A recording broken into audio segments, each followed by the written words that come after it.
आज के इस वीडियो में हम कुछ इंपॉर्टेंट सेंटेंसेस सीखेंगे जो कि हम अपनी डेली रूटीन में यूज़ करते हैं और ये सेंटेंसेस बीन यूज़ करके बनाए जाएंगे।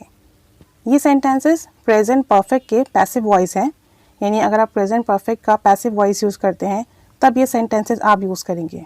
आपने अक्सर इस तरह का जुमला सुना होगा कि नया घर ख़रीद लिया गया है या उसे नौकरी पर रख लिया गया है।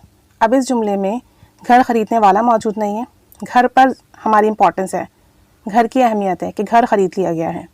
ऐसे ही उसे नौकरी पर रख लिया गया है, नौकरी देने वाला मौजूद नहीं है, जिसे नौकरी पर रखा गया है उसके बारे में ज़िक्र है। जब ऐसे जुमले हों जिसमें काम करने वाले का जिक्र ना हो बल्कि काम का जिक्र हो या वर्ब की इंपॉर्टेंस हो, तब आप इसे पैसिव में बनाते हैं। और ये जुमले प्रेजेंट परफेक्ट के पैसिव हैं, इसलिए सब्जेक्ट के बाद आपने हैव बीन या हैज़ बीन यूज़ करना है और फिर वर्ब की थर्ड फॉर्म। हैव और हैज़ आपको पता है, ही शी इट, और सिंगुलर नाउन होगा तो हैज़ यूज़ होगा, और आई यू वी दे या प्लूरल नाउन होगा तो हैव यूज़ होगा। अब अगर आपका सेंटेंस है कि नया घर ख़रीद लिया गया है तो आप कहेंगे द न्यू हाउस, सिंगुलर है तो हैज़ आएगा, फिर बीन और purchased. The new house has been purchased. उसे नौकरी पर रख लिया गया है, he has been hired, he has been hired.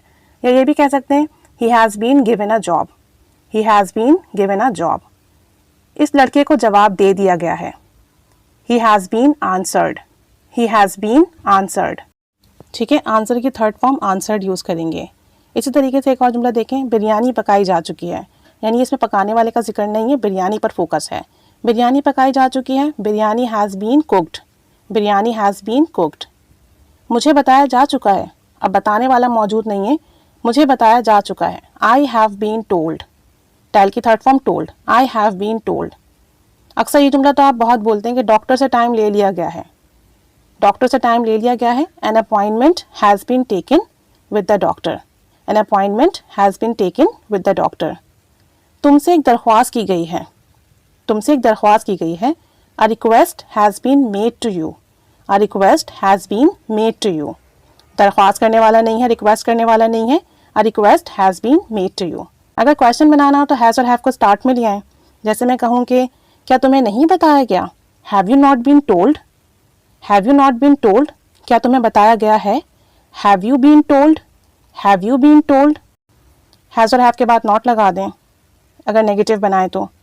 Nothing has been shared, कुछ भी शेयर नहीं किया गया है, nothing has been shared. She hasn't been sent any notice, उसे कोई नोटिस नहीं भेजा गया, she hasn't been sent any notice. तो यहाँ पर पैसिव की वजह से बीन लगा है और वर्ब की थर्ड फॉर्म यूज़ हुई है।